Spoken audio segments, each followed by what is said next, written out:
Hi there, I'm Todd, and today I'm going to be talking about bokeh. Bokeh is the term used to describe a blur, or in the case of photography, the blurred background you get when you isolate a subject using a fast lens. Now, I'll get into what a fast lens is in a separate video, but to give you an overview, it's when you use a very fast aperture. Now, I talked about A mode in another video, so you want to be using an aperture that's lower than, say, 2.8. You can achieve it at higher apertures, but in that case, you want a longer telephoto lens. But the best way to achieve it is using a 35mm lens or a 50mm lens.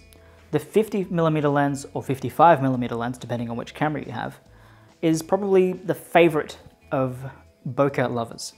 That allows you to get very shallow depth of field, only a few millimeters depending on what lens you have. It's great if you want to create depth and really get the subject to pop in your photo. Most street photographers use a 50mm lens. I love 50mm lenses. They're by far my favorite focal length if I'm going to choose a prime lens.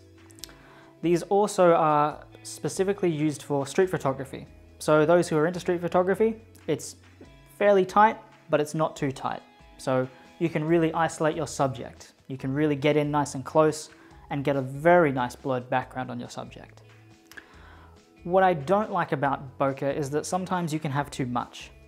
You know, you want to have an overall wide angle shot as well, and that's where other lenses come in. If you want to check out my video on wide angle lenses, click the annotation here. So that's bokeh. It's great for isolating your subjects. It's great for getting shallow depth of field on objects. Anything really looks better with bokeh, no questions asked. But just don't overdo it because there is a limit to bokeh.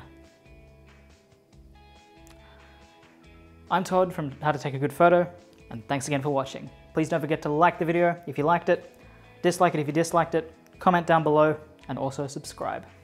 Thanks again, and have a nice day.